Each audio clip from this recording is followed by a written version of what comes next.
Guys, today we are going to learn some things about Noun-Verb Agreement. And we are going to learn some others about marital status.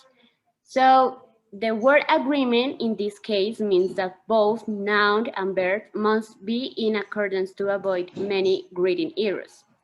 In other words, noun must agree with their verbs, which means that a singular noun requires a singular verb and a plural noun requires a plural verb. So there are 5 rules to use the noun-verb agreement. The first one is the number of the noun. As I said, singular or plural, determines the form of the verb.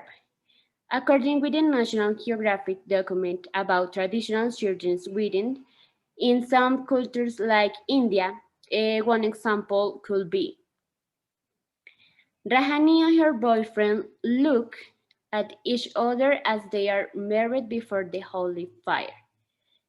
And Rahani looks at her boyfriend as they are married before the holy fire.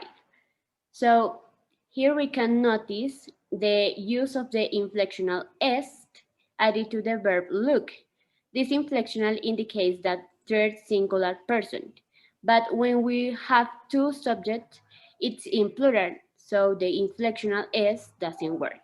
So we are continuing with Tati with the other rule.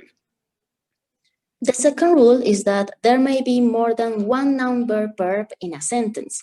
You need to make sure that each pair agrees in number. For example, based on National Geographic Spain, Niñas convertidas en esposas, Tahani remembers the first months of her marriage to Mahed when she was 6 years old. Now 8 years old, she sees a picture of that day. Yes, so I know that there is another rule.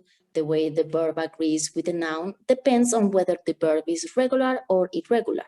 The agreement conventions for regular verbs and agreement conventions for irregular verbs are different. Some examples here is, the girl who has reached puberty is given in marriage.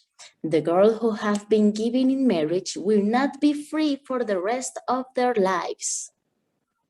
So we continue with Daniela. She's gonna talk a little further. Okay, so I have another rule.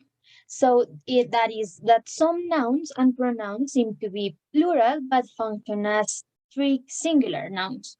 So there must be correct verb agreement with three singular nouns and pronouns. An example of this is the word everybody, which is a singular noun that refers to a group but must agree with a singular verb. And again, based on the National Geographic from España, Niñas convertidas en esposas, the example is this. As child marriage is illegal in India, everybody keeps the secret of marrying children in the early morning. And finally, the last rule we know is that verbs do not have to agree with words that come between the nouns and the verb. And the example of this is that the major belief of parents who gave their youngest in marriage is that people exaggerate when they claim that giving birth prematurely is dangerous. So here, the verb is agrees with the noun belief and not with the word parents or youngsters, the nouns, parents or youngsters. So that's all for today. I hope we have learned and you have learned a lot about this linguistic topic that is noun verb agreement and about this culture.